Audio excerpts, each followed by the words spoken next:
அப்பொழுது யோசபாத்து, யூதா, எருசலேம் சபையார் அனைவரோடும் ஆண்டவரின் இல்லத்தில் நின்று கொண்டு, எங்கள் மூதாதையராக கடவுளையும் நீரென்றோ கடவுள், நாடுகளின் அரசு அனைத்தும் ஆள்பவர், உம் நண்பராம் ஆபிரகாமின் வழிபறையிற்கு நீர் என்றும் கொடுத்த வாக்கன்றோ,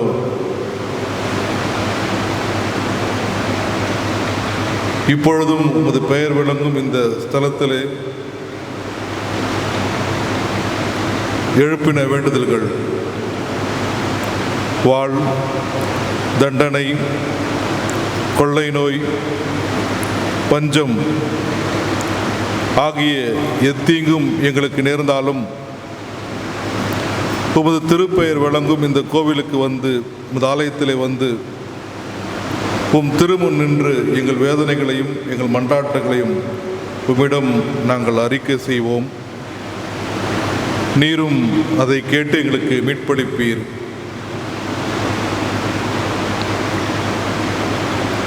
இப்படையை எதிர்த்து நிற்பதற்கு எங்களுக்கு வலிமை இல்லை. உம்மை நோக்கி எங்கள் கண்கள் பார்த்து கொண்டிருக்கிறது.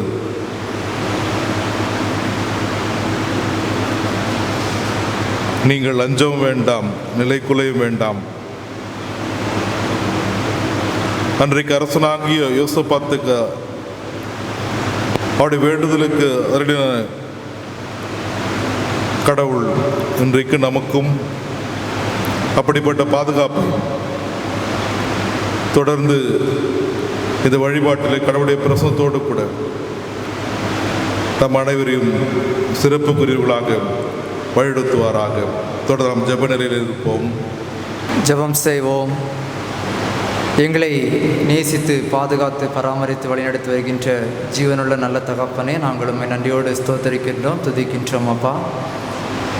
அப்பா, கடந்த 6 மாதங்கள் நாங்கள் உம்முடைய சமூகத்திலே கூடி நாங்கள் திருச்சபையாக ஒன்றாக இணைந்து உம்மை ஆராதிக்க இயலாத ஒரு சூழ்நிலையிலே நாங்கள் காணப்பட்டோம். தகப்பனே, அந்த கொடிய கொரோனா வைரஸ் நிமித்தமாக அநேக துன்பங்களையும் துயரங்களையும் எங்களுடைய திருச்சபையின் மக்கள், எங்களுடைய தேசத்தின் குடிகள், இந்த உலகத்தின் மக்கள் கடந்து வருகின்ற ஒரு சூழ்நிலையாக காணப்பட்டது.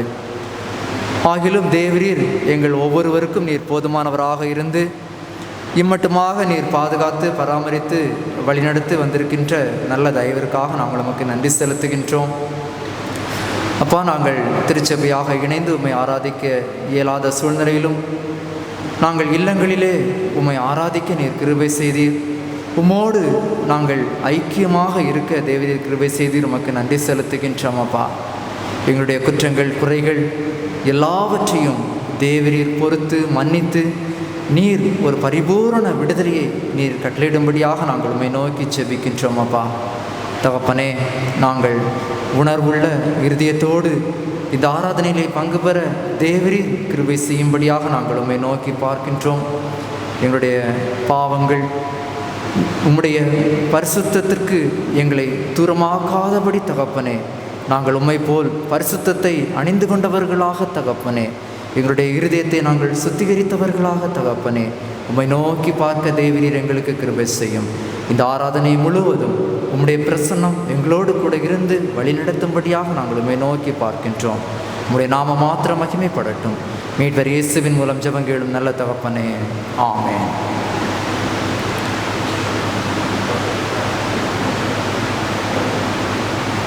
கிறிஸ்துவுக்குள் மிகவும் பிரியமானவர்களே, நாம் இருக்கின்ற சூழ்நிலையை நாம் அறிந்திருக்கின்றோம்.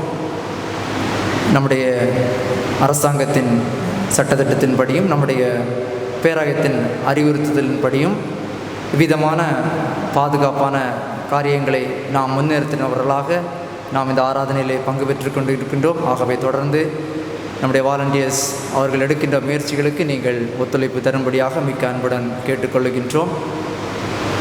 நம்முடைய நாட்டின் நமக்கு கொடுக்கப்பட்டுள்ள சட்டத்தின்படியும் நம்முடைய திருச்சபையின் ஒழுங்கின்படியும் நாம் பாடகர் குழுவாக பாட இயலாத ஒரு சூழ்நிலை.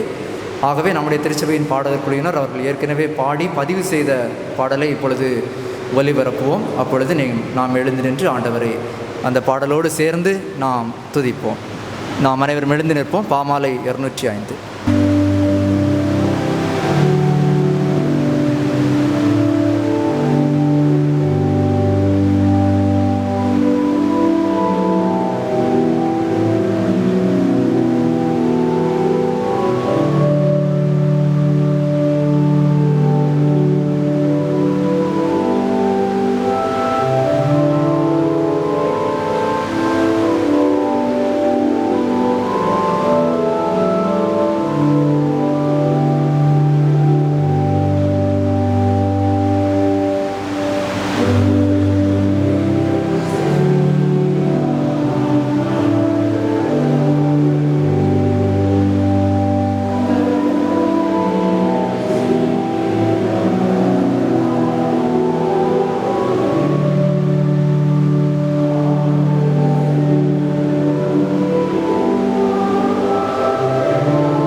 நாம் நின்ற வண்ணமாகவே இரண்டாம் ஆராதனை முறையை பின்பற்றுவோம். நாம் கடவுளை தொழுவோம். கடவுள் ஆவியாயிருக்கிறார். அவரை தொழுது கொள்கிறவர்கள் ஆவியோடும் உண்மையோடும் அவரை தொழுது கொள்ள வேண்டும். நம்முடைய பிதாவாகிய கடவுளாலும் கர்த்தராகிய இயேசு கிறிஸ்துவினாலும் உங்களுக்கு கிருபையும் சமாதானமும் உண்டாவதாக. இது கர்த்தர் உண்டு பண்ணின நாள், இதிலே களிகூர்ந்து மகிழ கடவோம். ஆண்டவரே, எங்கள் உதடுகளை திறந்தருளும். பிதாவுக்கும் குமாரனுக்கும் பரிசுத்த ஆவிக்கும் மகிமை உண்டாவதாக. ஆமென். எங்கள் தந்தையாம் கடவுளே, உமது வல்லமையாலும் ஞானத்தாலும் எல்லாவற்றையும் படைத்து உமது குமாரனை எங்கள் இரட்சகராக தரும்படி உலகத்தில் அன்பு கூர்ந்தீரே, உம்மை போற்றுகிறோம். குமாரனாம் கடவுளே, பாவத்தை தவிர்த்து எல்லாவற்றிலும் எங்களைப் போல் மனிதனாகி எங்கள் பாவங்களுக்காக ஒப்பு கொடுக்கப்பட்டு எங்கள் நீதிக்காக உயிர் தெழும்பியவரே, உம்மை போற்றுகிறோம். பரிசுத்த ஆவியானவராகிய கடவுளே, எல்லா உண்மைக்குள்ளும் எங்களை வழிநடத்தி கடவுளின் அன்பை எங்கள் நெஞ்சில் பொழிகிறவரே, உம்மை போற்றுகிறோம். பிதா, குமாரன், பரிசுத்த ஆவியாகிய கடவுளே, உமக்கே எக்காலமும் எல்லா புகழும் மகிமையும் உண்டாவதாக. ஆமென். நமக்கு பாவமில்லை என்போமானால் நம்மை நாமே வஞ்சிக்கிறவர்களாவோம். நமக்குள் உண்மை இல்லை. நமது பாவங்களை அறிக்கையிட்டால் பாவங்களை நமக்கு மன்னித்து எவ்வித அநீதும் நீங்க நம்மை சுத்திகரிப்பதற்கு இயேசு கிறிஸ்து நம்பத்தக்கவரும் நீதியும் உள்ளவர். நான் எழுந்து என் தகப்பனிடத்திற்கு போய், தகப்பனே, பரத்துக்கு விரோதமாகவும் உமது பார்வையிலும் பாவம் செய்தேன். இனி உம்முடைய மகன் என்று சொல்லப்படுவதற்கு நான் பாத்திரன் அல்லன். உம்முடைய கூலிக்காரரில் ஒருவனாக என்னை வைத்துக்கொள்ளும் என்பேன். கடவுள் ராஜ்யம் சமீபித்திருக்கிறது. மனம் திரும்பி சுவிசேஷத்தில் நம்பிக்கை வையுங்கள். நமது பலவீனங்களுக்காக பரிதவிக்க முடியாத பிரதான ஆசாரியர் நமக்கு இராமல் எல்லா விதத்திலும் நம்மை போல் சோதிக்கப்பட்டும் பாவமில்லாத பிரதான ஆசாரியரே நமக்கு இருக்கிறார். நாம் முழங்காற்படியிட்டு மௌனமாக நம்மை நாமே சோதனை செய்வோம்.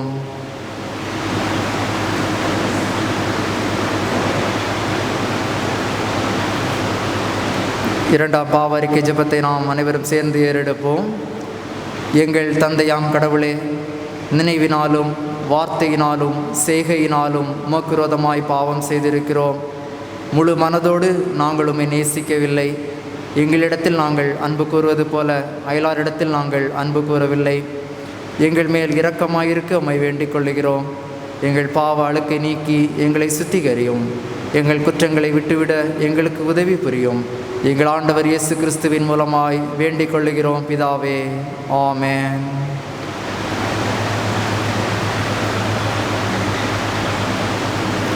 சர்வ வல்லமையும் மிகுந்த இரக்கமுள்ள ஆண்டவர் மன்னிப்பையும் பாவ நிவர்த்தியை கட்டளையிட்டதடி வாழ்க்கையை சீர்படுவதற்கான காலத்தையும் தமது பரிசுத்தாவின் கிருபையும் தேற்றலும் தந்தருள்வாராக. ஆமென். ஆண்டவரை துதியுங்கள். ஆண்டவர் நாமம் துதிக்கப்படுவதாக. நாம் திருமறை பகுதி வாசிக்க கேட்போம். அது சுவிசேஷ பகுதியாக இருப்பதால் நாம் அனைவரும் எழுந்து நிற்போம்.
கடந்த 6 மாதங்கள் ஒரு திகிலும் கலக்கமும் என்ன ஆகுமோ என்று நாம் கலங்கி நிற்கின்ற ஒரு சூழ்நிலை.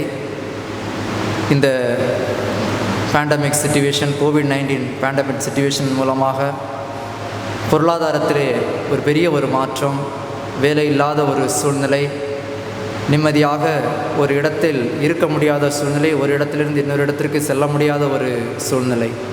நம்முடைய திருச்சபையிலும் ஒருவேளை இந்த நோயின் தாக்கத்து நிமித்தமாக அன்புக்குரியவர்களை இழந்தவர்கள் உண்டு. இந்த நோயினால் பாதிக்கப்பட்டு கர்த்தருடைய பெரிதான கிருபையினால் சுகத்தை பெற்றுக்கொண்டவர்கள் உண்டு. எல்லா சூழ்நிலைகளிலும் ஆண்டவர் கரம் நம்மோடு கூட இருந்து வழிநடத்தி வந்திருக்கின்றது. அதற்காக நாம் ஆண்டவரை நன்றியோடு ஸ்தோத்தரிப்போம், துதிப்போம். இன்னும் ஒருவேளை இன்றைய நாளிலே நாம் 3 ஆராதனைகளை நடத்தி கொண்டிருக்கிறது. 3வது ஆராதனையாக இதை நடத்தி கொண்டிருக்கின்றோம். இன்னும் 2 ஆராதனைகள் இருக்கின்றது. பெரியவர்கள் குழந்தைகள் ஒன்றாக இணைந்து ஆராதிக்க முடியாத ஒரு சூழ்நிலை காணப்படுகின்றது. ஆண்டவர் பெரிதாக இறங்கி இப்படிப்பட்ட சூழ்நிலைகளிலிருந்து ஒரு முழுமையான ஒரு விடுதலை நமக்கு தர வேண்டும். உலகத்தில் மக்கள் எதை இழந்தார்களோ அதை அவர்கள் திரும்ப பெற்றுக்கொள்ள வேண்டும். இன்னும் எழுப்புதல் உலகத்திலே, தேசத்திலே, திருச்சபைகளிலே காணப்பட வேண்டும். அதற்காக விசேஷித்த விதமாக நாம் ஜெபிக்க அழைக்கப்படுகின்றோம். ஆகவே இப்பொழுது நம்முடைய திருச்சபையின் அங்கங்களிலே ஆண்களில் ஒருவர், பெண்களில் ஒருவர் முன்பாக வந்து சுருக்கமாக ஒரு 3 நிமிடத்திலிருந்து 5 நிமிடத்திற்குள்ளாக நீங்கள் இந்த சூழ்நிலையை மனதிலே கொண்டவர்களாக ஆண்டவருடைய கிருபை நம்மோடு கூட இருந்து வழிநடத்தும்படியாக நம்மை ஆண்டவரிடத்திலே ஒப்படைத்து நாம் ஜெபிப்போம். ஆண்களில் ஒருவர், பெண்களில் ஒருவர் வந்து ஜெபியுங்கள்.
கிறிஸ்துவுக்குள் பிரியமான இறைமக்களையும் உங்கள் யாவரையும் ஆண்டவர் மறுமீரட்சகருமாகிய இயேசு கிறிஸ்து இனி திருப்பெயரால் அன்போடு கூட வாழ்த்துகிறேன். நாம் அனைவரும் அறிந்த வண்ணமாக ஏறக்குறைய 6 மாதங்கள் இப்படிப்பட்ட ஐக்கியத்தை நாம் இழந்திருக்கிறோம். இந்த 6 மாதங்களில் ஏற்பட்டிருக்கின்ற சூழ்நிலைகள் நாம் அறிந்திருக்கிறோம். கலக்கங்கள், பிரச்சனைகள், போராட்டங்கள், கவலைகள், வாழ்வை இழக்கப்பட்ட சூழல், தனிமை மிக கொடுமையான ஒன்று, பயம், அச்சுறுத்தல், எப்படியோ நம்ம சொல்லிக்கொண்டே போகலாம். ஆக இப்படிப்பட்ட நிலையிலே எவ்வளோ பெரியவரும் எவ்வளோ திடகாத்திரமானவர் கூட ஒன்றுமில்லாமல் கடவுள் சமூகத்திலே நாம் காண முடிந்தது. ஆகவே அந்த நாட்களிலே நாம் வேண்டுதல் செய்தோம். இன்றைக்கும் நமது பேராயத்தினுடைய ஆலோசனையிலும் நம்முடைய அரசாங்கத்தினுடைய உத்தரவின் பேரிலும் சில ஒழுங்குமுறைகள் நமக்கு கொடுக்கப்பட்டது. ஆகவே அதன் அடிப்படையில் தான் இன்றைக்கு நாம் அமர்ந்திருக்கிறோம். நிச்சயமாக நாம் கட்டுப்பட்டவர்கள் தான்.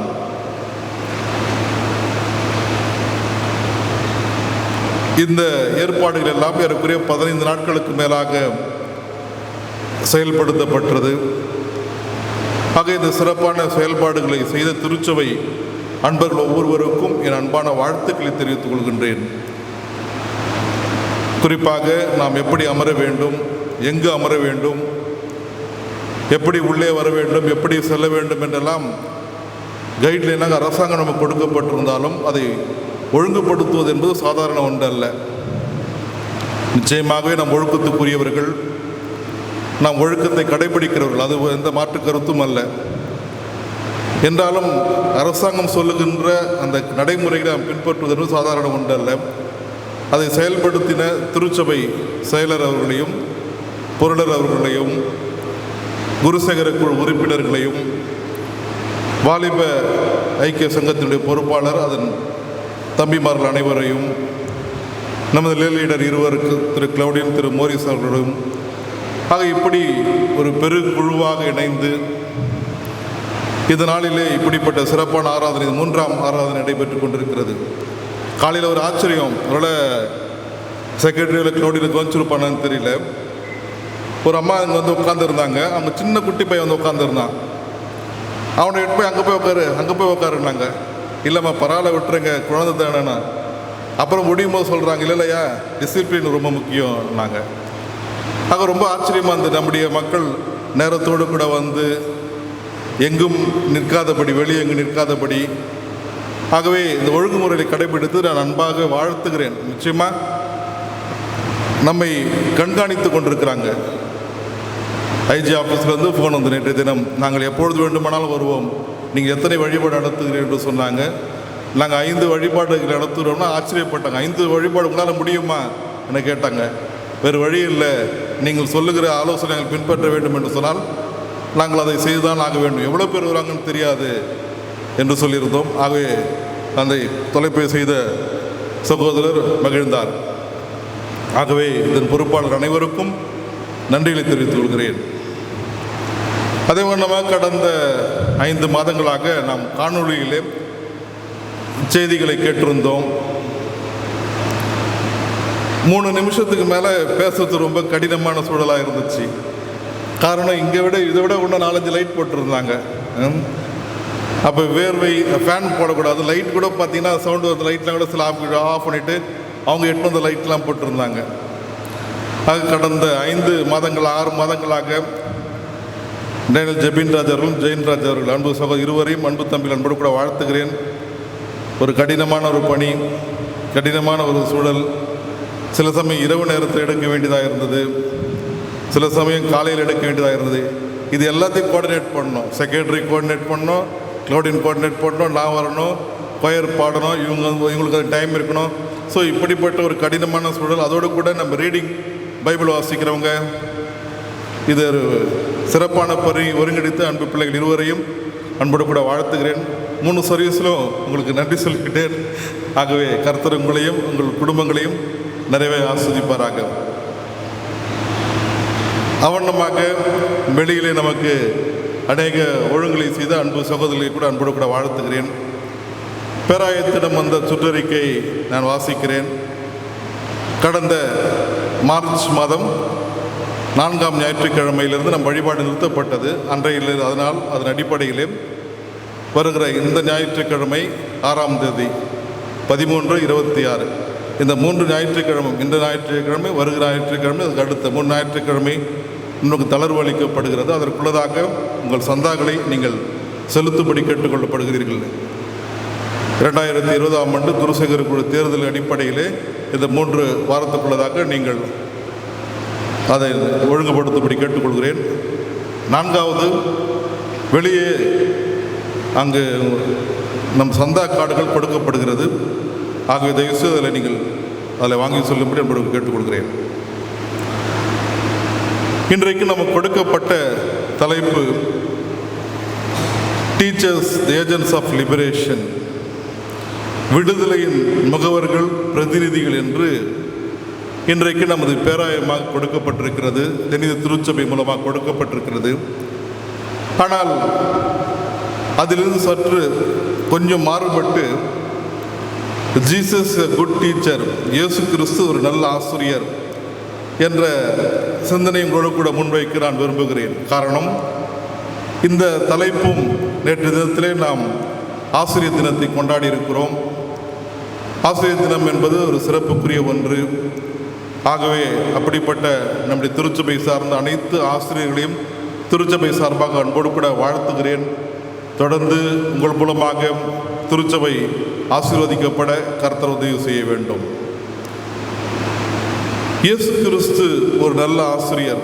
ஆசிரியர்னா நிச்சயம் ஒழுக்கம் இருக்கணும், கட்டுப்பாடு இருக்கும், நேர்மை இருக்கும் முடியும்.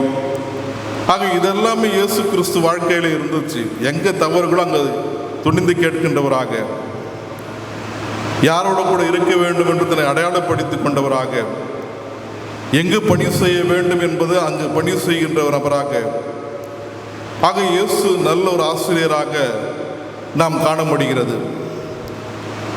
இந்த நல்ல ஆசிரியரை குறித்து நாம் பார்ப்போம் என்று சொன்னால் நிச்சயம் 4 நற்செய்தி நூல்கள் தான் நமக்கு அடிப்படையான ஒன்று. மத்தேயு, மார்க்கு, லூக்கா, யோவான். இந்த 4 நற்செய்திகள் தான் இயேசு கிறிஸ்துவை குறித்து நமக்கு தெரிகின்ற ஒன்று. ஆக அவர் பிறப்பிலிருந்து இறப்பு வரை சிறப்பாக அவருடைய செய்திகள் குறித்து நாம் உள்வாங்கிக் கொள்ள முடியும்.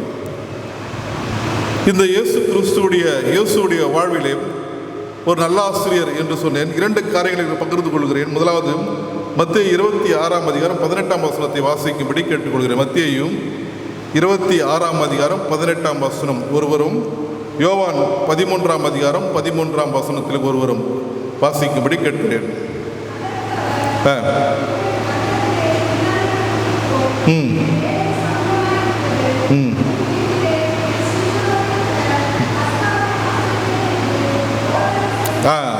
தன் சீடர்களோடு போய் பஸ்காவை ஆதரிக்க வேண்டும் என்று சொல்லி போதகர் கேட்கிறார் என்று சொல்லுங்கள் என்று அந்த முதல் பகுதி வருகிறது. யோவான் 13:13, நீங்கள் என்னை போதகர் என்றும் ஆண்டவர் என்றும் சொல்லுகிறீர்கள். ஆமாம், போதுமா? நீங்கள் என்னை போதகர் என்று சொல்லுகிறீர்கள், நீங்கள் என்னை ஆண்டவர் என்றும் சொல்லுகிறீர்கள். நீங்கள் சொல்வது சரிதான். இங்கு இயேசு ஒரு போதகராக தன்னை வெளிப்படுத்துகிறார். தான் மாத்திரமல்ல, தன்னுடைய சீடர்கள் அவரை போதகர் என்று அழைக்கிறார்கள், அல்லது அவருடைய நண்பர்கள் அவருடைய சீடர்கள் என்று போதகர் என்று அழைக்கிறார்கள். இது இந்த நிலையிலிருந்து அடுத்த நிலைக்கு பார்க்கின்ற பொழுது அங்கு பரிசேயர்கள் அல்லது சதுசேயர்கள் அல்லது சட்ட வல்லுநர்கள் இவர்கள் கூட ஆண்டவராக இயேசுவை ரபி என்று போதகர் என்று அழைக்கிறார்கள். ஆகவே இந்த இயேசுவிடம் இருந்து ஏதாவது நாம் குற்றத்தை கண்டுபிடித்து அவர் சிலுவைக்கு நேராக அழைத்து செல்ல வேண்டும். அதான் கையும் களவுமாக பிடிக்கப்பட்ட ஒரு பெண்ணை எடுத்து வந்து இவள் விதமாக தவறு செய்திருக்கிறார். ரொம்ப அழகாக கேட்குறாங்க. மோசையினால் கொடுக்கப்பட்ட சட்டத்தின் பிரகாரம் இவள் கல்லெறிந்து கொல்லப்பட வேண்டும் என்று சொல்லப்படுகிறது. ஆகவே நீர் என்ன சொல்லுகிறீர்? ரொம்ப அழகா பதில் சொல்ல முடியாத ஒன்று. ஒருவேளை கல்லெறிந்து கொள்ளலாம், ஏன்னா மோசையினுடைய சட்டம் தான் முக்கிய யூதர்களுக்கு. இயேசு கிறிஸ்து ஒரு யூதர், கேட்கிறது பரிசேயர்லாம் ஒரு யூதர்கள். ஆகவே அப்படிப்பட்ட சூழல் கேட்ட கேள்வியில் நிச்சயம் இதுக்கு பதில் சொல்லிடுவார். அப்போ சொல்லிட்டா பாருங்க, அவர் அன்பை குறித்து போதிக்கிறார். ஒரு அன்பான கடவுள் என்று சொல்றீங்க, என்பதாக திரளான மக்கள் போறீங்களே, இது எப்படின்னு கேட்டிருக்கலாம். அல்லது இல்லை கல்லெறிந்து கொள்ள வேணாம், பாவம்பா விட்டுடுங்கன்னு சொன்னா இவர் மோசைக்கு அதுக்கு மாதிரி தான் முதல்ல ஒரு வச்சுட்டாங்க. இவர் மோசைக்கு விரோதமாக, அவர் கொடுக்கப்பட்ட சட்டத்திட்டத்துக்கு விரோதமாக கொலை செய்து சொல்லப்பட்டிருக்கிறது. ஸ்தேவானுக்கு கூட இதே கேள்விதான். இவன் ஓயாமல் தூஷண வார்த்தைகளை பேசி கொண்டிருக்கிறான். அங்கே கவனிச்சிங்கன்னா மோசேக்கு விரோதமாக, கடவுளுக்கு விரோதமாக ஓயாமல் தூஷண வார்த்தைகளை சொல்லி கொண்டிருக்கிறான். உண்மையை பேசுகின்ற பொழுது, நேர்மையை பேசுகின்ற பொழுது இப்படி தான் சொல்லுவாங்க.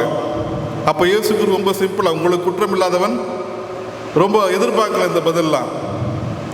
அப்போ அப்படிப்பட்டவர்களை இவரை இயேசுவை போதகர் என்றும் அழைக்கிறவர் செய்தியை மத்தேயு, மார்க்கு, லூக்கா, யோவான் நான் நிறைய எழுதி வச்சுக்கிறேன். எங்கெல்லாம் சொல்கிறாங்கன்னு சொல்லி அது குரல் நேரம் இல்லை. ஏன்னா நமக்கு 1 மணி நேரம் தான் நமக்கு கொடுக்கப்பட்டிருக்கிறது. ஒரு வழிபாடு 1 மணி நேரம் நடத்த வேண்டும். அடுத்த 1 மணி நேரம் தூய்மைப்படுத்துவதற்காக, அடுத்த வழிபாடு, அப்புறம் 1 மணி நேரம், 8 மணிக்குள்ளதாக 7:30 மணிக்கெல்லாம் நீங்கள் முடித்து விட வேண்டும் என்று சொல்லி. ஆகவே 1 மணி நேரத்துக்கு முன்னதாக இருக்க முடியாது. இயேசு கிறிஸ்து வாழ்ந்த காலத்திலே அல்லது அவர் மரித்த பிற்பாடு, அவர் பரமேறிய பிற்பாடு என்று அப்படிப்பட்ட பதிவுகளை பதிவு செய்யப்பட்டிருக்கின்ற காலகட்டங்களில் ஜோயக்கிம் ஜெர்மியாஸ் என்ற ஒரு இறையியல் ஆசிரியர், இயேசு கிறிஸ்து வாழ்ந்த நாட்களிலே சமயமும் கல்வியும் ஒன்றாயிருந்தது, இந்த சமயமும் கல்வியும் இரண்டும் வெவ்வேறு அல்ல, ஒன்று என்பதை குறித்து அங்கே தன்னுடைய புத்தகத்தில் மிக தெளிவாக சொல்லுகிறார். ஆகவே இந்த ரபி என்று அழைக்கிறது சமயத்தை அடிப்படையாக சொல்லி அழைக்கப்படுகிறது. இந்த நற்செய்தியாளர்கள் 4 நபர் என்று சொல்லியிருந்த மத்தேயு, மார்க்கு, லூக்கா, யோவான். இந்த சமநோக்கு நற்செய்தி சொல்லுவாங்க. இந்த சினாப்டிக் காஸ்பல்ல பேதுருவும் யூதாஸ் மாத்திரம்தான் ரபின்னு அழைக்கிறாங்க. சினாப்டிக் காஸ்பல்ல நீங்க படிச்சு பார்த்தீங்கன்னா, யோவான்ல எல்லாருமே கூப்பிடுறாங்க, ரபி என்று அழைக்கிறாங்க. அப்படின்னா டியோக்ளோஸ் என்ற வார்த்தை எனக்கு பெரியவர், உயர்ந்தவர் என்ற பொருள் வருகின்ற ஒன்றாக இருக்கிறது. அடுத்தது ஜீசஸுடைய டீச்சிங் இல்லையா, அவருடைய டீச்சிங்னா இருக்குது. எங்கெல்லாம் டீச் பண்ணுறாங்க, வாய்ப்பு கிடைக்கின்ற போதும் வாய்ப்பு கிடைக்காத போதும் அவர் எல்லா இடத்திலும் கர்த்தருடைய வார்த்தையை சொல்லுகிறார். மத்தேயு 4ஆம் அதிகாரம் 23ஆம் வசனத்தில் பார்க்கின்ற பொழுது அவர் ஜெபக்கூடங்களிலே கர்த்தருடைய வார்த்தையை போதிக்கிறார். படிக்க நேரம் இல்லைம்மா, நேரம் இல்லை. அவர் ஜெபக்கூடங்களிலே கர்த்தருடைய வார்த்தையை போதிக்கிறார். மார்க்கு படிக்க வேண்டாங்க, டைம் இல்லை. மார்க்கு நற்செய்தியிலே பார்க்கின்ற பொழுது கெனசரேத் ஆற்றங்கரையிலே அல்லது பெருந்திரளான மக்கள் கூட்டத்திலே அவர் ஆண்டவராக இயேசு அவர் போதனையை செய்கிறார், அவர்களுக்கு டீச் பண்ணுறாங்க. லூக்கா நற்செய்தியாளர் பார்க்கின்ற பொழுது ஆலயத்துக்கு ரொம்ப முக்கியம் தருவார். லூக்கா நற்செய்தியில் பார்த்தீங்கன்னா, லூக் காஸ்பலில் சர்ச்சில் தொடங்கி சர்ச்சில் முடியும் அந்த வார்த்தைகள். இயேசு கிறிஸ்து பிறப்பிலிருந்து இறுதி வரை பார்த்தீங்கன்னா சர்ச்சோட அவருடைய திருச்சபையோடு கூட அந்த அடையாளப்படுத்துவார். அவரும் ஒரு மருத்துவராக சொல்லப்படுகிறது. அதனால தான் அந்த புத்தகத்தை பார்த்து சொன்னால், நீ நலம் பெற்ற விரும்பினது உண்டானால் நீ போய் உன் ஆசாரியிடம் காண்பித்து அதன் பிற்பாடு காணிக்கை செலுத்து. அங்கே தொழுநோய் என்பவர்கள் போய் இயேசு கிறிஸ்து நலம் பெறுகிறாங்க.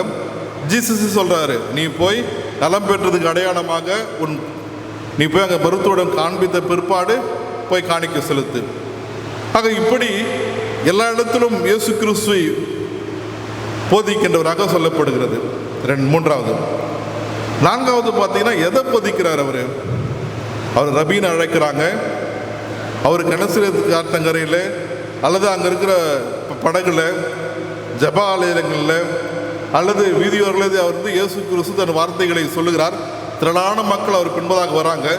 அவர் எது முக்கியத்துவம் படுத்துகிறார், எதை பிரசவிக்கார் சொல்ல முடியுமா நம்மளால? எது சொல்றாரு? முதல் எது சொல்றாரு? அதே தான் யோவான் ஸ்நானகனும் சொல்றாரு. யோவான் ஸ்நானகனும் தன்னுடைய முதல் செய்தி சொல்லுங்க, மனம் திரும்புங்கள், இறையரசு சமீபத்திருக்கிறது. ஆக இந்த மனம் திரும்பாத மக்கள் கூட்டத்தை பார்த்து மனம் திரும்புங்க, இறையரசு சமீப. அப்போ இந்த கிங்டம் ஆஃப் இறையரசுல அனைவரும் சமமானவர்கள். இந்த இறையரசு கூட அதுதான். அங்கு யூதன் என்றும் இல்லை, கிரேக்கன் என்றும் இல்லை, அடிமை என்றும் இல்லை, சுயாதீனம் என்றும் இல்லை, கிறிஸ்தியசுக்குள் அனைவரும். அதுதான் ஏசாயா திருக்காட்சியாளர் அங்கே ஏசாயா 11ஆம் அதிகாரத்தில் சொல்றாரு, ஒரு சிறு பையன் அவை நடத்துவான், பசுவும் கரடியும் கூடி மேயுமா. சிங்கம் மாட்டை போல என்ன பண்ணுமா, புல்லை தின்னுமா. சிங்கம் வந்து புல்லை தண்டிய அவசியம் இல்லை. ஆனால் அங்கே ஒரு சிறப்புக்குரிய சத்தியம் என்னவென்று சொன்னால், சிங்கம் தான் மாட்டை தேடி ஆடை தேடி போன மாதிரி ஆடோ மாடை வந்து சிங்கத்தை போய் தேட வேண்டிய அவசியம் அல்ல. உயர்ந்தவன் தான் தாழ்ந்தவனை போய் பார்க்க வேண்டும் தவிர தாழ்ந்தவன் போய் உயர்ந்தவனை பார்க்க வேண்டிய அவசியம் இல்லை. பணம் படைத்தவன் தான் ஏழையை பார்க்க வேண்டிய தவிர ஏழையானவன் அங்கே போய் சேர வேண்டிய அவசியம் இல்லை. அல்லது பள்ளங்கள் அது மேடுகள் எப்படி நிரப்பப்பட வேண்டும், இன்னும் பள்ளமாக தோண்டிட்டா அது சமமும் அப்படி இல்லை. அங்கே இருக்கிற மேடை உடைத்து அங்கே நிரப்பப்படும். இதுதான் இறையரசு. இங்கே அனைவரும் அது எல்லாத்துக்கு மேலே ஒரு சிறுவரை நடத்துவான், ஒரு சிறு பெண்ணை நடத்துவான். அப்போ இந்த காலகட்டங்களிலே இன்றைக்கு எப்படிப்பட்ட போராட்டத்தின் மத்தியிலே இன்றைக்கு இப்படிப்பட்ட வழிபாடுகளை கடவுள் நம்மை அனுமதித்திருக்கிறார். ஆகவே இங்கு இயேசு கிறிஸ்து இறையரசு பதிக்கிறார். அடுத்தது அவருடைய போதனைகள் இல்லையா? அவருடைய போதனைகள் அதிகாரத்தோடு கூட இருக்கின்ற போதனை இல்லையா? அவருடைய போதனை எங்க வருது? இவன் மரியாளின் மகனாயிற்றே, தச்சனுடைய மகனாயிற்றே, இவருடைய சகோதர சகோதரி இங்கு நம்மோடு கூட தான் இருக்காளே, இவருக்கு ஏன் இப்படிப்பட்ட ஞானம்? இவர் நம்மோடு கூட இருந்தவர் அல்லவா கேட்குறாங்கல்ல திருமுறையில். இது எப்படிப்பட்ட, அப்போ இவருக்கு எப்படிப்பட்ட அதிகாரம்னா கடவுள் கொடுத்திருக்கிற அதிகாரம். காரணம், இறையரசு குறித்து போதிக்கிறார். இறையரசு குறித்து அதிகாரம் மிக்க ஒன்று. ஸ்தேவான் அவருடைய வார்த்தைகளை பார்ப்போம் என்று சொல்ல 7ஆம் அதிகாரம் அப்போஸ்தலர்ல, வணங்கா கழுத்துள்ளவர்களே, இருதயத்தில் விருத்த சேதனம் பெறாதவர்களே, ரொம்ப தைரியமாக சொல்றாரு, ரொம்ப தைரியமாக பேசுறாரு. இதெல்லாம் பேச முடியுமா? அப்போ நேர்மை பேசுகின்ற பொழுது அவர் இறுதியில் பார்த்தா அவர் கல்லெறிந்து அவரை கொலை பண்ணிடுறாங்க. அங்கே கூப்பிட்டாங்க சர்ச் லீடர்ஸ்லாம், பாத்தர், மேத்தர், எலோமெத்தர், மெசபதோனியர் போன்ற சோக்கால் நாங்கள் பரிசுத்தவான்கள் சொல்லப்படுற பரிசுத்த கூட்டம்லாம் கூப்பிடுது. இப்போ தான் ஜீசஸ் ஒருத்தர் இப்படி தான் சாகடித்தோம், நீயே ஏன் அப்படி போய் வா கூப்பிடும் போது, இல்லை நான் கிறிஸ்துவுக்காக இருப்பேன். அந்த கடைசியில் பார்த்தீங்கன்னா 8ஆம் வசனத்தை பார்த்தீங்கன்னா அவருடைய முகம் கடவுள் முகம் போல பிரகாசிச்சு. அங்கே ரொம்ப அழகாக சொல்லுவாங்க, கடவுள் முகம் போல பிரகாசிச்சு. 52ஆம் வசனத்தை பார்த்தீங்கன்னா பிதாவானவர் தன் வலது பாதத்தில் எழுந்து நின்று கொண்டு அவனை கனப்படுத்துகிறார். வேற எங்கேயுமே திருமறையில் சொல்லலை. பிதாவர் தன் வலது பாதத்தில் அமர்ந்திருக்கிறார். எல்லா இடத்துல திருமறை முழுமையமாக பிதாவானவர் இயேசு வலது பாதத்திலே இயேசு அமர்ந்திருக்கிறார் தான் வரும். அப்போ துன்பப்படுகின்ற பொழுது, நீதிக்காக துன்பப்படுகின்ற பொழுது கடவுள் கனப்படுத்துகிறார். அப்போ அதிகாரமிக்க வார்த்தை. இரண்டாவது பார்த்தீங்கன்னா ஊமைகள் வாயிலாக பேசுகிறார். பேரபலோ இல்லை, ஊமைகள். அங்கே இருக்கின்ற எளிய நடைமுறைகளை இன்னைக்கு பார்த்தோம்னு சொன்னால், என்னுடைய அறிவை பயன்படுத்த வேண்டும், என்னுடைய இன்டலெக்சுவல் நான் சொல்ல வேண்டும், நான் வந்து பேசுறது வந்து நீங்கள்லாம் பிரமிக்க வேண்டும். இன்னைக்கு அப்படிப்பட்ட காலகட்டங்கள்லாம் இன்று கொண்டு தான் இருக்கிறது. ஆனால் எங்கேயும் ஜீசஸ் வந்து, ஏன்னா அவர் சந்திக்க போகிறது சாதாரண மீன் பிடிக்கிறவங்கள, ஒன்றுமில்லாதவங்கள. அங்கே கலிலேயரும் சமாரியரும் போய் சந்திக்கின்ற பொழுது அங்கே இருக்கின்றவைகளை எடுத்து பயன்படுத்துகிறார். அங்கே கல்யாணத்தை பார்க்குறாங்க, அங்கே 10 ஓமைகளை குறித்து சொல்கிறாரு. அவள் மீனவர்கள், ஆக அங்கே முத்துக்களை குறித்து சொல்கிறாரு, வலைகளை குறித்து சொல்கிறாரு. அங்கே விவசாயம் செய்கிறவர்கள், அங்கே விதைகளை குறித்து சொல்கிறாரு, விதை எப்படி வளரணும். ஸோ அங்கே இருக்கின்ற எளிமையாக என்ன சொல்ல வேண்டுமோ அதை சொல்லுகிறார். உணர்வு அடுத்தது பார்த்தீங்கன்னா உணர்வுபூர்வமாக சொல்கிறார், உணர்ச்சி பூர்வமாக. கூட இன்றைக்கு மயக்க நிலைகள், இந்த மிஸ்மரிசம் மயக்க நிலை. இன்றைக்கி பார்த்தீங்கன்னா கீபோர்ட் போட்டு பேட் போட்டு இன்றைக்கி வந்து இதுதான் இன்றைக்கி நம்ம போயிட்டு இருக்கிறோம். இன்றைக்கி அதுதான் இன்றைக்கி சந்தோஷமாக கேட்டுக்கொண்டிருக்கிறோம். இன்றைக்கி அதுதான் நம்மளுக்கு மகிழ்ச்சியாக இருக்குது. இது ரொம்ப நல்லா நடத்துகிறாங்க. ஆனால் இருக்கின்ற தன்மையோடு கூட உன்னை தற்பரிசோதனை செய்கின்ற இதுதான் வழிபாடு, தென்னித திருச்ச வழிபாடு. இதுதான் இங்கு திருமறையின் அடிப்படையில் வழிபாடு எழுதப்பட்டிருக்கிறது. இந்த வழிபாடு என்பது ஏசாயாவில் சொல்லப்பட்ட அந்த அதிகாரத்தில் சொல்லப்பட்ட முழுமையும் 9ஆம் அதிகாரம் சொல்லப்பட்ட வழிபாடு இது முழுமையாக அதன் அடிப்படையில் எழுதப்பட்டது. இன்றைக்கு வாசி கேட்ட இது நற்செய்தி பகுதி 5000 பேருக்கு உணவளிக்கின்ற ஒரு நிகழ்வு. 5000 பேருக்கு உணவளிக்கின்ற ஒரு நிகழ்வு. இன்னும் 10 நிமிடங்கள் தான் இருக்கிறது. அதற்குள்ளதாக நான் முடித்து விடுகிறேன். 10 நிமிடம் வழிபாடே முடிக்க வேண்டும். இந்த நிகழ்வுக்கு 4 நற்செய்தியாளர்கள் இதை பதிவு செஞ்சுருக்கிறாங்க. நீங்கள் அதை நோட் பண்ணிங்கன்னா மத்தேயு, மார்க்கு, லூக்கா, யோவான் 4 பேருமே இந்த 5000 பேர் உணவு அளிக்கிறத சொல்கிறாங்க. சில இடத்துல பார்த்தீங்கன்னா இப்போ காணாவூர் திருமணம் ஃபார் எக்ஸாம்பிள் எடுத்துக்கோங்க. காணாவூர் திருமணம் எங்கே வருதுங்க? யோவானில் மாத்திரம்தான் வரும். இந்த வெட்டிங் ஆஃப் கானானில் மற்ற இடத்துல என்ன பண்ணுறது, மத்தேயு, மார்க்கு, லூக்காலாம் சொல்ல மாட்டாங்க. அந்த மாதிரி நீங்கள் கொஞ்சம் படித்து பாருங்களேன். இங்கே பார்த்தீங்கன்னா 4 பேரும் சொல்கிறாங்க, 4 நற்செய்தியாளர் சொல்கிறாங்க. அவர் 5000 பேருக்கு உணவளிக்கிற நிகழ்வு. இதற்கு முன்பதாக ஒரு மிகப்பெரிய ஒரு சோகம் ஏற்படுகிறது. என்ன ஒரு வருத்தம்னா, யோவான் ஸ்நானகன் தலை துண்டிக்கப்படுகிறது. அப்போ அவருடைய சீடர்கள் யோவான் ஸ்நானகன் தலையை அவருடைய உடலை அடக்கம் பண்ணி விட்ட பிற்பாடு இயேசு கிறிஸ்துவிடம் அறிக்கை சொல்கிறாங்க. அதுலேருந்து தான் அந்த மார்க்கில் வந்து ஆரம்பிக்கப்படுகிறது. லூக்காவில் மத்தேயுவில் அது முடிந்து விடுகின்ற ஒன்று. அப்போ இங்கே ஆரம்பித்த பிற்பாடு ஒரு மிகுந்த சோகத்தோடு கூட இப்பொழுது தனிமையிலே சொல்லுகிறார். ஆனால் அவர் திரளான மக்கள் அவர் பின்பதாக வராங்க. அப்பொழுது அவர் 1000 ஆடுகளைப் போல அலைந்திருக்கிறார் என்று சொல்லி அவர் மீது கரிசனை கொள்ளுகிற கடவுள், அவர் மீது கரிசனை கொள்ளுகிறார். ஒருவேளை இன்றைக்கும் கடவுள் நம் மீது கரிசனை கொள்ளுகிற கடவுளாக இருக்கிறார். ஐயோ, என் ஜனங்கள் இப்படிப்பட்ட துன்பத்தில் இருக்கிறார்களே, என் மக்கள் இப்படிப்பட்ட போராட்டத்தில் இருக்கிறார்களே, இப்படிப்பட்ட கவலையில் இருக்கிறார்கள். ஒருவேளை இன்றைக்கு கடவுள் நமக்கு நல்ல உணவை கொடுத்திருக்கிறார், நல்ல பலனை கொடுத்திருக்கிறார். இன்றைக்கு அநேக மக்கள் தங்கள் வாழ்வை இழந்திருக்கிற சூழல், அநேக மக்கள் தங்கள் வாழ்வை இழந்திருக்கின்ற ஒரு நிலை. ஆப்பிரிக்கா தேசத்தில் ஏற்கனவே சொல்லியிருப்பேன் நினைக்கிறேன். இந்த லாக்டவுன் பீரியடில் அந்த அம்மா வந்து ஒரு துணி துவைக்கின்ற ஒரு சமூகத்தை சேர்ந்தவங்களாம். ஒரு குழந்தை அவங்க இருக்கிறது. ஏறக்குறைய தனக்கு இருந்த உணவு அரிசிலாம், அந்த உணவுலாம் 15 நாட்கள் இருந்துச்சு, அதோட காலி ஆயிடுச்சு. தன் குழந்தையும் அவரோட பட்டினி தான். யாரையும் வீட்டுக்கு வரக்கூடாது, எல்லாம் சொல்லி ஸ்ட்ரிக்டாக சொல்லிட்டாங்க. அந்த குழந்தை அழுகின்ற பொழுதெல்லாம் அடுப்பை எரிய வைப்பார்களாம். அடுப்பை எரிய வைத்து அங்கே ஒரு கல்லை எடுத்து அந்த நெருப்பில், அந்த சட்டியில் போட்டு, அந்த பாத்திரத்தில் போட்டு அது கொதிக்குமா, உணவு தயாராகிவிட்டது என்று அந்த குழந்தையை ஆற்றல் படுத்துவார்களாம். அந்த குழந்தையை அழுது அப்படியே தூக்கிடுமா.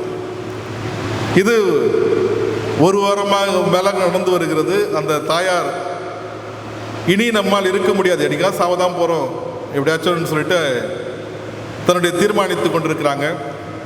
இதை பார்த்த ஒருவர் வந்து ஒரு வாட்ஸ்அப்பில் எடுத்து அனுப்புகிறார், எல்லாருக்கும் அனுப்புகிறாங்க. ஏராளமான உணவுப் பொருட்கள் எல்லாம் அந்த அம்மா தேடி வருது.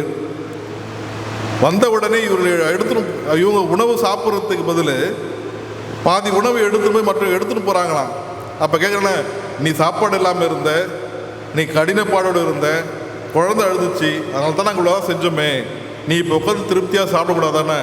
இல்லை, என்னை விட அநேக பேர் இருக்கிறாங்க, என்னை விட அநேக பேர் இப்படிப்பட்ட சூழலில் இருக்கிறாங்க, நாங்கள் அவளுக்கு கொடுத்து விட்டு பின்பு நான் வந்து சாப்பிட்றேன் என்று சொன்ன வார்த்தை ரொம்ப பயமாக இருந்துச்சு. இன்னைக்கு கடவுள் இங்கு கூட பார்த்தீங்கன்னா திரளான மக்கள் அவர் பின்பதாக வருகிறதை பார்த்து அங்கே கரிசனை கொள்ளுகிறார். ஐயோ, திரளான மக்கள் வராங்கன்னு. முதலாவது இங்கே பார்ப்போம் சொன்னால் சீஷர்களாம் அதை பார்த்து சொல்கிறாங்க, இவளை அனுப்பி விடுங்க இல்லையா, இவளை அனுப்பி, இத்தனை மக்களுக்கு 200 தானியம் கொடுத்து நம்ம வாங்கினாலும் ஒன்றும் பண்ண முடியாது, இவ்வளோ பேருக்கு அனுப்பி விடுங்க, இவங்க போய் சாப்பிட்டு வரட்டும் என்று முதலே சொல்லிடுறாங்க. எங்களால் இதெல்லாம் செய்ய முடியாது, எங்களால் பணி செய்ய முடியாது, எங்களால் வந்து இதெல்லாம் செயல்படுத்த முடியாது. அப்போ இயேசு சொல்றாரு, இல்லை, நீங்கள் தான் அவளுக்கு உணவு தர வேண்டும். இயேசு தான் நாங்கள் செய்ய போகிறாரு. ஆனால் அந்த பொறுப்பை கடவுளிடம் நம்மிடம் கொடுக்கிறார், நம்பிக்கை தருகிறார். கூட இன்றைக்கு நம்பிக்கை குன்றி இல்லாதபடி கடவுள் இன்றைக்கு நமக்கும் அப்படிப்பட்ட நம்பிக்கை தருகிறார். அன்பானவர்களே, இன்றைக்கு அப்படிப்பட்ட சிந்தனைகள், அப்படிப்பட்ட போராட்டங்கள், அப்படிப்பட்ட வருத்தங்கள், கலக்கங்கள் நமக்கு இருக்கலாம். கடவுள் நமக்கு நம்பிக்கை தருகிறார். இந்த காலகட்டங்கள் மிக கடுமையான ஒன்றுதான். பிரச்சனைகள் மத்தியிலே, போராட்டத்தின் மத்தியில், வியாதியின் மத்தியிலே, தனிமை மத்தியிலே கடவுள் நம்மை வழிநடத்துகிறார். அதுதான் இந்த 1ஆம் தேதி செய்தியில் சொல்லியிருந்தேன். அவர் தடைகளை தகர்த்திருக்கிற கடவுள் முன்பே போகிறார். நீங்க 2ஆம் அதிகாரத்தில் மேசியாவை எதிர்பார்க்கிறாங்க. அங்கு அரசன் பாபிலோனிலிருந்து திருப்பி அனுப்புகிறான். நீங்கள் போங்க, உங்கள் தாயகத்துக்கு போங்கன்னு சொல்லுகின்ற பொழுது அந்த திரும்பி வருகிற நிகழ்வு என்பது மேசியாவை எதிர்நோக்குகின்ற ஒரு அனுபவத்தை பெறுகிறாங்க. இன்றைக்கு அப்படிப்பட்ட சூழலே மிகப்பெரிய பொறுப்பை நமக்கு கொடுத்திருக்கிறார். இரண்டாவது இந்த செய்தியில பார்ப்போம் என்று சொன்னால், இங்கு சிறுவன் வரான். அவன் உணவு எடுத்துக்கொண்டு வரான். 5 அப்பமும் 2 மீன் எடுத்துன்னு வரான் அந்த சிறு பிள்ளை. நிச்சயம் 5000 பேர், அங்கே ஆண்கள் மாத்திரம் 5000 பேர் சொல்லப்பட்டிருக்கிறார். அங்கே அநேகர் பெண்கள் இருந்திருக்கலாம். ஏன்னா பாஸ்கா விழாவுக்கு சொல்லுகின்ற பொழுது அவள் குடும்பமாக சொல்லுவாங்க. பாஸ்கா விழாவிலே குடும்பமாக சொல்ல வேண்டும்.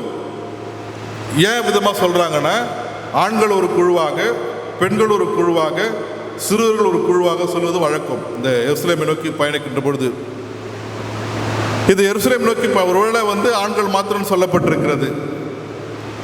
அப்போ எல்லோரும் உணவு வைத்திருக்கிறாங்க. அவளுக்கு உணவு கொடுங்கள். அங்கே ஒரு டிசிப்ளின் பாருங்க. 50-50 பேரா 100 பேராக உட்காருங்க. கும்பலாவது நின்ற போகிறாங்க, கும்பலாவது உட்காருங்கலாம் சொல்லலை. முதல்ல அவங்கள உட்கார வைங்க, உட்காருங்க. அப்போ சிறு பையன் அந்திரேயா மூலிமா, பிலிப் மூலிமா இயேசு கிறிஸ்துவிடம் உணவு தரப்படுகிறது. இந்த 5 அப்பமும் 2 மீனும். தனக்குள்ளதை மற்றவர்களுக்கு கொடுக்கிறான். தன்னை இழக்கின்ற அனுபவத்தை பெறுகிறான். ஒருவேளை அவங்க அம்மா சொல்லி கொடுத்துருக்கலாம், மகனே எப்பவுமே மற்றவங்களோட ஷேர் பண்ணணும், மற்றவங்க கூட பகிர்ந்து அளிக்கணும் சொல்லி கொடுத்துருக்கலாம். ஒருவேளை இந்த கூட்டத்துக்கு நீ போகிற, பாஸ்கா விழாவுக்கு போகிற, யாருக்காச்சும் உணவு இல்லை, உணவு கொடு சொல்லி கொடுத்துருக்கலாம். அங்கே பெற்றோர் சொல்லி கொடுத்துருக்கலாம். ஏன்னா இஸ்ரேல் மக்களுக்கு கொடுக்கப்பட்ட சட்டத்தில் பார்த்தீங்கன்னா, நீ உன் பிள்ளைகளுக்கு கருத்தாய் போதி, படுத்திருக்கிற போது எழுந்திருக்கிற போது உன் பிள்ளைகளுக்கு உன் நியமங்களை போதி, பிற்காலத்தில் இவை என்ன என்று கேட்பாங்க. யோசுவா 6ஆம் அதிகாரத்தில் அதை நீ கருத்தாய் போதிக்க வேண்டும். அது உன் எப்பொழுதும் உனக்கு ஞாபகங்களாக இருக்க வேண்டும். அப்போ இதை போய் கொடுத்துட்றான். கொஞ்சம் யோசிச்சு பாருங்களேன். அந்த கொடுக்கல, அவன் மட்டும் சாப்பிட்டு இருந்தானா, அங்கே இருக்கிற பக்கத்து கொஞ்சம் 5 பேர் சாப்பிட்ருக்கலாம், ஒரு 2 பேர் சாப்பிட்ருக்கலாம். அவ்வளோதான். அவன் செய்தி பைபிளில் வந்திருக்காது. ஆனால் தனக்கு இல்லைன்னா கூட பரவாயில்ல, கொடுக்கணுன்ற அனுபவம் இருக்குது. இது எல்லாருக்கும் 10 மாடலாம் அவனுக்கு தெரிஞ்சிருக்க வாய்ப்பில்லை. அவன் தன்னை இழக்கின்ற பொழுது, கொடுக்கின்ற பொழுது 5000 பேரில் ஒருத்தனாக இருந்த அவன் இப்போ இயேசு கிறிஸ்துவோடு கூட இருக்கின்ற அனுபவத்தை பெறுகிறான். அன்பான தேவஜனமே, இன்றைக்கு நாம் இழக்கின்ற அனுபவத்தை பெறுகின்ற பொழுது இயேசுவோடு கூட இருக்கின்ற அனுபவத்தை பெற முடியும். எப்பொழுது என்னை பார்க்க வந்தீர்கள்? நாங்கள் எப்பொழுது உண்மை ஆடை இல்லாமல் கண்டோம்? எப்பொழுது நாங்கள் உணவில்லாமல் கண்டோம்? எப்போது சிறைச்சாலையில் பார்த்தோம்? எப்போது நான் பார்த்தோம் சாமி? இந்த சிறியொருவருக்கு எதை செய்தீர்களோ அதை எனக்கே செய்தீர்கள். இல்லையா? ரொம்ப தெளிவாக சொல்றாரு, இந்த நபருக்கு எதை செய்து எனக்கே செய்தீங்க. அப்போ இந்த சிறு பையன் உணவு கொடுக்கலன்னா 5000 பேரில் ஒருத்தன், அவ்வளோதான். அந்த பஸ்கா விழாக்கு போடல ஒரு தம்பி, அவ்வளோதான். ஆனால் தன்னை இழக்கின்ற பொழுது, தன்னை கொடுக்கின்ற பொழுது, கடவுளுக்கென்று தன் பணி செய்கின்ற பொழுது அவன் கிறிஸ்துவோடு கூட அந்த 12 பேர் நின்று இருப்பாங்க. தீசலுங்க இயேசு நின்று இருப்பார். இயேசுவோடு கூட அந்த 13வது ஆளாக நின்று இருப்பான். ஆனால் இயேசு கிறிஸ்துவோடு கூட பக்கத்தில் கூட நின்று இருக்க முடியும். ஆக இழக்கின்ற பொழுது அப்படிப்பட்ட அனுபவத்தை பெருக முடியும். அவருடைய இன்றைக்கு இந்த காலகட்டங்களிலே அநேகர் சிறப்பான பணிகளை செய்தீங்க. அநேக குடும்பங்கள், இங்கே கூட பார்த்தா அரிசியெலாம் கூட இருக்குது, அநேக குடும்பங்கள் உதவி செய்தீங்க. நன்றி தெரிவித்துக் கொள்கின்றேன். இப்படிப்பட்ட பணிகள் கடவுள் நம்ம எதிர்பார்க்கிறார், நம்ம அங்கீகரிக்கிறார். மூன்றாவது பார்த்தீங்கன்னா, இது 5 அப்பம் 2 மீன் இல்லையா? இது ரொம்ப கொஞ்சம் தான், அவன் மட்டும் சாப்பிட்ருக்க முடியும், அவ்வளோதான். ஒருவேளை அந்த 5 அப்பம் 2 மீன் அவன் சாப்பிட்ருந்தான்னா சாப்பிட்ருக்க முடியும், இல்லை யாருன்னா கொடுத்துருக்க முடியும். அது குறைவு தான். ஆனால் அது இயேசு கிறிஸ்துவிடம் சொல்லுகின்ற பொழுது நிறைவாய் இருந்தது. இல்லையா? அது இப்போ அங்கே எத்தனை பேர் அங்கே இருக்கிறவங்க எல்லாரையும் பந்தி பந்தியாக ஒழுங்காக அமருங்க. இப்போ நம்ம எப்படி அழகாக உட்காந்துருக்குறோமோ அப்படி நம்ம உட்கார வச்சிருக்கிறாங்க. பந்தி பந்தியாக அமர வைத்து நீங்கள் உணவு உண்ணுங்க. அது எல்லாம் சாப்பிட்டு முடிச்சதுக்கப்புறம் எவ்வளோ கூட? 12 கூடை. அப்போ நானாக இருக்கின்ற போது வரை என் வாழ்க்கை குறைவாக இருக்கும், குறைவுள்ளவனாக இருக்க முடியும். என் வாழ்க்கை கிறிஸ்துவிடம் ஒப்படைக்கின்ற பொழுது, இந்த நல்ல ஆசிரியரின் வாழ்க்கையை ஒப்படைக்கின்ற பொழுது அது நிறைவாக இருக்கும், அநேகருக்கு ஆசீர்வாதமாக இருக்கும். ஆக இந்த நாட்களில் அப்படிப்பட்ட சூழலிலே நாம் அப்படிப்பட்ட ஒப்படைப்போடு கூட நாம் மாத்திரமல்ல அநேகர் ஆஸ்வதிக்கப்பட வேண்டும். தொடர்ந்து அப்படிப்பட்ட சூழலில் நம்மை கடவுள் வழிநடத்தவும், கடவுளுடைய பிரசவத்தோடு கூட நம்பிக்கையோடு கூட நம்மை பாதுகாத்துக் கொள்ளவும் கர்த்தர் நம்மை ஆஸ்வதிப்பார், திருவசனம் ஆஸ்வதிப்பாராக. அன்பு கடவுளையும் திருக்கரத்தை அர்ப்பணிக்கிறோம், நீரே பொறுப்பெடுத்துக் கொள்ளும். மீண்டும் ஒரு விஷயங்கள் தாழ்த்தியும் திருக்கரத்தை அர்ப்பணிக்கிறோம். தந்தை மைந்தன் தூயான் திருப்பேராலே ஆமீன். இதை கேட்ட நாம் அனைவரும் எழுந்து நின்று நம்முடைய விசுவாசத்தை அப்போஸ்தலர் விசுவாச பிரமாணம் மூலமாக நாம் சேர்ந்து அறிக்கை செய்து உறுதிப்படுத்திக் கொள்ளுவோம். வானத்தையும் பூமியையும் படைத்த சர்வ வல்லமையுள்ள பிதாவாகிய தேவனை விசுவாசிக்கிறேன். அவருடைய ஒரே குமாரனாகிய நம்முடைய நாதர் இயேசு கிறிஸ்துவை விசுவாசிக்கிறேன். அவர் பரிசுத்த ஆவியினாலே கன்னிமரியாள் அடுத்து பிறந்தார். பொந்திபிராத்தின் காலத்தில் பாடுபட்டு சிலுவையில் அறையுண்டு மரித்து அடக்கம் பண்ணப்பட்டு பாதாளத்தில் இறங்கினார். 3ஆம் நாள் மரித்தோரிடத்திலிருந்து எழுந்தருளினார். பரமண்டலத்துக்கேறி சர்வ வல்லமையுள்ள பிதாவாகிய தேவனுடைய வலது பார்சத்தில் வீற்றிருக்கிறார். அவ்விடத்திலிருந்து உயிருள்ளோரையும் மரித்தோரையும் நியாயம் தீர்க்க வருவார். பரிசுத்த ஆவியை விசுவாசிக்கிறேன். பொதுவாயிருக்கிற பரிசுத்த சபையும் பரிசுத்தவான்களுடைய ஐக்கியமும் பாவ மன்னிப்பும் சரீரம் உயிர்த்தெழுதலும் நித்திய ஜீவனும் உண்டென்று விசுவாசிக்கிறேன். ஆமேன். சபையார் அமரவும். திருச்சபைக்குரிய அறிவிப்புகளை செயலர் அறிவிப்பார். அன்பானவர்களே, இந்த நாளிலும் ஆண்டவருடைய ஆலயத்திலே கூடி ஆராதிப்பதற்கு கர்த்தர் நமக்கு கொடுத்த கிருபைக்காக கர்த்தரை நாம் ஸ்தோத்தரிப்போம். இந்த நாளிலும் ஆராதனையிலே கலந்து கொண்டிருக்கின்ற உங்கள் யாவரையும் இயேசு கிறிஸ்துவின் இனிய நாமத்தினாலே ஆயர் சார்பாகவும் திருச்சபை சார்பாகவும் அன்போடு கூட வாழ்த்துகிறோம். அன்பானவர்களே, நம்முடைய அரசாங்கமானது ஆராதனை நடத்துவதற்கான வழிகாட்டு நெறிமுறைகளை அறிவித்துள்ளது. அதை வழிகாட்டி நம்முடைய பேராயர் அவர்களும் ஆராதனை நடத்துவதற்கான வழிகாட்டு நெறிமுறைகளை அறிவித்துள்ளார்கள். அந்த வழிகாட்டு நெறிமுறைகளின்படி நம்முடைய திருச்சபையிலும் ஒவ்வொரு ஞாயிற்றுக்கிழமைகளிலும் 5 ஆராதனைகள் நடத்துவதற்கு ஒழுங்கு செய்யப்பட்டுள்ளது. நம்முடைய திருச்சபை மக்கள் வசிக்கின்ற ஏரியா அடிப்படையிலே எந்தெந்த நேரத்திலே நீங்கள் ஆராதனையிலே கலந்து கொள்ள வேண்டும் என்பதற்கான நேரம் ஒவ்வொருவருக்கும் வாட்ஸ்அப் மூலமாகவும் SMS மூலமாகவும் அறிவிக்கப்பட்டுள்ளது. அந்த வழிகாட்டு நெறிமுறைகளை நீங்கள் கண்டிப்பாக பின்பற்றி உங்களுக்காக கொடுக்கப்பட்டுள்ள நேரத்திலே மாத்திரம் நீங்கள் ஆராதனையில் கலந்து கொண்டு கர்த்தருடைய ஆசீர்வாதத்தை பெற்றுச் செல்ல உங்களை அன்போடு கேட்டுக்கொள்கிறோம். இந்த ஆராதனை முறைமையானது மறு அறிவிப்பு வருவரை அது கடைபிடிக்கப்படும். ஆகவே பேராயர் அவர்கள் நமக்கு வழிகாட்டியுள்ள வழிகாட்டுதல்களை நாம் கடைபிடித்து ஆராதனையில் கலந்து கொள்ளும்படி உங்களை அன்போடு கேட்டுக்கொள்கிறோம். 2020 மார்ச் மாதம் வரையிலான சந்தா கவர் செலுத்தாதவர்கள் இந்த வாரம் மற்றும் அடுத்த வாரம் அதற்கு அடுத்த வாரத்திற்குள்ளாக நீங்கள் உங்களது சந்தாவை செலுத்தும்படியாக உங்களை அன்போடு கேட்டுக்கொள்கிறோம். 2020 மற்றும் 2021 ஆண்டிற்கான புதிய சந்தா கவர் நீங்கள் வாங்காதவர்கள் ஆராதனை முடிந்து செல்லும்போது வெளியே வைக்கப்பட்டுள்ளது. நீங்கள் அதை பெற்று சென்று வருகின்ற வாரங்களிலே உங்களுடைய சந்தாவை நீங்கள் படைக்கும்படியாக உங்களை அன்போடு கேட்டுக்கொள்கிறோம். நன்றி. வழிகாட்டுதலின்படி காணிக்கை நாம் உங்களுடைய இடங்களுக்கு வந்து சேகரிக்க முடியாது. ஆகவே முன்பகுதியிலும் பின்பகுதியிலும் காணிக்கை சேகரிப்பதற்கான பாக்ஸஸ் வைக்கப்பட்டுள்ளது. இப்பொழுது உன்னதமானவரின் உயர் மறைவில் இருக்கிறவன் என்ற பாடல் ஒலிபரப்பப்படும். அப்பொழுது நாம் நம்முடைய காணிக்கையை நாம் படைக்கலாம். உங்களுக்கு எது அருகாமையில் உள்ளதோ அந்த காணிக்கை பெட்டியில் நீங்கள் உங்களுடைய காணிக்கைகளை படைக்கலாம்.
நின்றவாறே ஜெபம் செய்வோம்.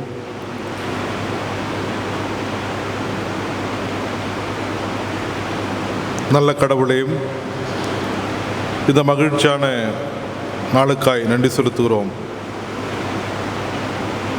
மகிழ்ச்சியான சூழலுக்காய் நன்றி செலுத்துகிறோம். வெகு நாள் காத்திருக்கிறது இருதயத்தை இழைக்க பண்ணும், வேண்டியது வரும்போதோ அது ஜீவ விருட்சம் போல இருக்கும் என்று சொன்ன வண்ணமாக ஏறக்குறைய 6 மாதங்கள் நாங்கள் தொய்விலே இப்படிப்பட்ட ஆசீர்வதிக்கப்பட்ட நேரத்துக்காய் நாங்கள் காத்து கொண்டது நாட்கள் உண்டு. இன்றைக்கும் இப்படி ஆலயத்தில் வந்து அரசாங்கம் சொல்லுகின்ற பேராயத்தின் மூலமாய் சொல்லப்பட்ட வழிமுறைகளை நாங்கள் பின்பற்றி தொடர்ந்து 3ஆம் வழிபாடையும் நடத்த கடவுள் கொடுத்த கிருபைக்காய் நன்றி செலுத்துகின்றோம். இந்த வழிபாட்டிலும் பங்கு பெற ஒவ்வொருவரையும் திருக்கரத்தில் அர்ப்பணிக்கிறோம். தேவரீர் இதில் பங்கு பெற இயலாத அல்லது வர சூழலுக்கு இல்லாத அன்பு சிறுவர்களையும் பெரியவர்களையும் நாங்கள் நினைத்து நன்றி செலுத்துகின்றோம். இப்படிப்பட்ட சூழல் விரைவில் நீக்கி போட்டு நாங்கள் ஒன்றிணைந்து வழிபட கர்த்தர் உதவி செய்திருந்தோம். நீர் எங்கள் ஜெபங்களை கேட்கிற கடவுள், தம்மை நோக்கி உண்மையாய் கூப்பிடுகிற அவருக்கும் உண்மையாய் தம்மை நோக்கி கூப்பிடுகிற அவர் கர்த்தர் சமீபமானவர் என்று சொன்ன வண்ணமாகும். தேவரையே நாங்கள் எப்பொழுதெல்லாம் அழைக்கிறோமோ அப்பொழுதெல்லாம் நீர் வந்து எங்களுக்கு உதவி செய்கிறீர், எங்கள் விண்ணப்பங்களுக்கு செவி சாய்க்கிறீர், எங்கள் ஜெபங்களுக்கு நீர் ஆம் என்றும் ஆமீன் என்று பதிலளிக்கிறீர். நன்றி செலுத்துகிறோம். இப்பொழுது ஒரு மனதோடு கூட தகப்பனே திருச்சபையாக இறை மக்களாக ஒன்று சேர்ந்து நோக்கி பார்க்கும்படியாக கடவுள் கொடுத்திருக்கிற சிறப்பான நேரத்திற்காய் நன்றி செலுத்துகின்றோம். உமை நாங்கள் துதிக்கிறோம், நன்றி செலுத்துகின்றோம். தேவரீர் சிறுவன் தனக்கு உண்டான எல்லாவற்றையும் இழக்கின்ற பொழுது அவன் இயேசு கிறிஸ்துவோடு கூட இருக்கின்ற அனுபவத்தை பெற்று நம்ம நபராக தூரத்தில் இருக்கிறவனாக அல்லாதபடி இயேசு கிறிஸ்துவோடு இருக்கிற அனுபவத்தை பெற்று அங்கு அநேகர் ஆஸ்வதிக்கப்படுகின்ற அப்படிப்பட்ட சூழலை நாங்களும் எங்களை இழக்கின்றவர்களாக உம்மோடு கூட இருக்கின்ற அனுபவத்தை பெற அப்படிப்பட்ட சிறப்பான உந்துதலை பெற்றவர்களாக கடந்து செல்ல நீர் எங்களுக்கு உதவி செய்திடணும். தொடர்ந்து நீர் எங்களை ஆசீர்வதியும். நாங்கள் நிற்பது நிர்மூலமாகாத சுத்த கிருபை தகப்பனே. கடந்த நாட்களில் எங்களோடு கூட இருந்தவர்கள் இப்பொழுது இல்லை, ஆனால் உங்களுடைய திட்டம் இந்த வழியிடத்தில் எங்களை அனுமதித்திருக்கிறீர். இப்படி திட்டத்தை செயல்படுத்த நாங்கள் காத்துக்கொண்டிருக்கிறோம் என்று அர்ப்பணம் செய்கிறோம். சிறு சாமியில் சொன்ன ஜெபம், சொல்லும் கர்த்தாவே அடியேன் கேட்கிறேன் என்று சொன்ன வண்ணமாக கர்த்தாவே நாங்களும் அதே ஜெபத்தை பேரெடுக்கிறோம். விரைவில் இப்படிப்பட்ட துன்பங்கள் நீக்கி போட வேண்டும். விரைவில் உலகம் மகிழ்ச்சிக்குள்ளாக செல்ல வேண்டும். தொடர்ந்து நாங்கள் ஆஸ்வதிக்கப்பட வேண்டும். இயல்பு நிலைக்கு திரும்ப வேண்டும். பயத்தோடும் எதிர்பார்ப்போடும் களத்தோடும் வியாதியோடும் கண்ணீரோடும் இருக்கின்ற எங்கள் சகோதர சகோதரரை நினைவு கூறுகிறோம். நீர் அவர்களுக்கு ஆற்றல் படுத்தும், அவளுக்கு உதவி செய்திருளும், எங்கள் மூலமாக அவளுடைய தேவையை பூர்த்தி செய்திருளும். அப்படிப்பட்ட சிறப்பு குறிகளாக வைத்திருக்கிற நன்றி செலுத்துகின்றோம். தொடர்ந்து இந்த வழிபாட்டை கருத்தில் அர்ப்பணிக்கிறது பங்கு பெற்ற அனைவரும் திருக்கருத்தில் அர்ப்பணிக்கிறோம். இந்த சிறப்பான வழிபாடு அடைவதற்கு தங்கள் திட்டமிடவும் செயல்படுத்தவும் தங்கள் நேரத்தை செலவு செய்த அன்பு பிள்ளைகள் ஒவ்வொருவரையும் ஆசீர்வதிக்கிறோம், ஒவ்வொருவரையும் நினைவு கூறுகிறோம். ஒருவர் மொழியும் செய்வானால் பிதாவாளர் கனப்படுத்துவார் என்ற பெயர் ஒவ்வொருவரையும் கனப்படுத்திட வேண்டும். இது உம்முடைய ஜெப வீடு, உம்முடைய ஆலயம். அன்றைக்கு யோசபாத்து நாங்கள் ஆலயத்தின் முகப்பிலே வந்து கடவுளுடைய சமூகத்தில் வேண்டுதல் செய்தது போல இன்றைக்கு நாங்களும் அப்பதே ஜபத்தை எடுக்கிறோம். ஏற்படுகிற எல்லா நிலைகளிலும் நம்முடைய சமூகத்தில் வந்து தானே வெற்றி பெற்றிருக்கிறோம், இப்பொழுதும் நின்று கொண்டிருக்கிறோம் என்று சொன்னது போல நாங்களும் அதே ஜபத்தை எடுக்கிறோம். தகப்பனே, ஒரு விசை கண்ணோக்கி அருள வேண்டும். எங்கள் திருச்சபை இறை மக்களையும் திருக்கருத்தில் அர்ப்பணிக்கிறோம். ஒவ்வொருவரையும் நீர் ஆற்றல் படுத்தும். மீண்டும் ஒரு விசை நாங்கள் சந்திக்கிறவரை இந்த அன்பும் மைக்கும் தொடர்ந்து நினைத்திருக்காத தேசியம். குறிப்பாக நேற்று தினத்தில் கொண்டாடப்பட்ட ஆசிரியர் தினத்துக்கு அடி செலுத்துகிறோம். நான் திருச்சபையை சார்ந்த அனைத்து ஆசிரியர் நினைவு கூறுகிறோம். இந்த உன்னதமான மகத்துவமான பணி செய்கின்றவரை நீர் ஆசீர்வதியும். நல்ல உடல் சுகத்தை பலனின் தந்து இன்னும் அநேகருக்கு கல்விகளை கற்றுத் தருகின்ற அப்படிப்பட்ட சிறப்பு குறிவுகளாகும். குறிப்பாக 7 மிஷனரிகள் வந்து இப்படிப்பட்ட சிறப்புக்குரிய பள்ளிகளை உருவாக்க அவருடைய அர்ப்பணத்தை நினைத்து நாங்கள் நன்றி செலுத்துகின்றோம். இந்த வாரத்தில் பிறந்த நாட்களும் திருமண நாட்களை காண்கின்ற ஒவ்வொருவரையும் திருக்கரத்தில் அர்ப்பணிக்கிறோம். இன்னும் அநேக இப்படிப்பட்ட சிறப்பான நாட்களை காண குடும்பமாக சேர்ந்து கடவுளுக்கு நன்றி செலுத்த தொடர்ந்து அவளை ஆஸ்வதிக்கிறோம். மகிழ்ச்சியும் மனநிறைவும் ஒவ்வொரு குடும்பத்தில் நிலைத்திருக்க கர்த்தர் உதவி செய்யும். ஒரு குடும்பத்தை ஆசீர்வதியும். எங்கள் பேராயத்தை ஆசீர்வதியும். பேராயத்தில் நடைபெறுகிற அனைத்து நற்பணிகளை ஆசீர்வதியும். நற்செய்தி பணித்தளங்களையும் திருக்கரத்தில் அர்ப்பணிக்கிறோம். இந்திய தேசம் முழு நடைபெறுகிற அனைத்து பணித்தளம் நினைவு கூறுகிறோம். நல்ல பாதுகாப்பை தாரும். நமக்காக பணி செய்கிற அருமையான ஊழியர்களை நினைவு கூறுகிற ஒவ்வொருவரையும் நீ ஆசீர்வதியும். மீண்டும் ஒரு விசை எங்கள் திருச்சபையும் திருச்சபையுடைய அனைத்து ஐக்கிய சங்கங்களுக்காக, அதன் பொறுப்பாளர்களுக்காக, குருசேகர குழுக்காக, அதன் குடும்பங்களுக்காக, செயலர் பொருளருக்காக, அவள் குடும்பங்களுக்காக, உதவி செய்கின்ற அருமையான சகோதரர் இருவர்களுக்காக, குடும்பங்களுக்காக தொடர்ந்து இந்த திருப்பணியில் ஈடுபட்டு தன்னை முழுமை அர்ப்பணித்துக் கொண்டிருக்கிற ஒவ்வொருவருக்காக நன்றி செலுத்துகின்றோம்.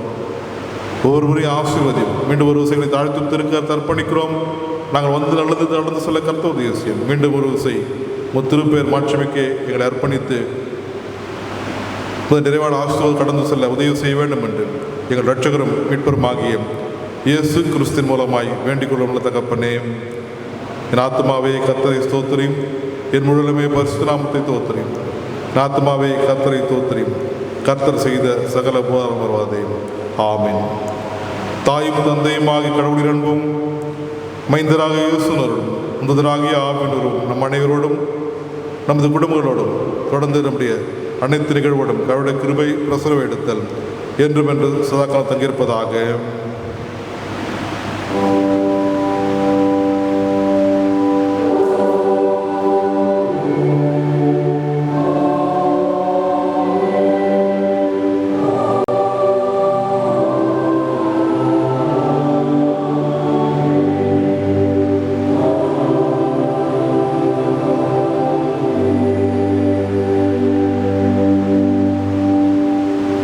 கர்த்தர் உங்களோடு இருப்பாராக. தேவ சமாதானத்தோடு சென்று வர கடவோம். கர்த்தருடைய நாமத்தினாலே ஆமென். Thank you. God bless you all.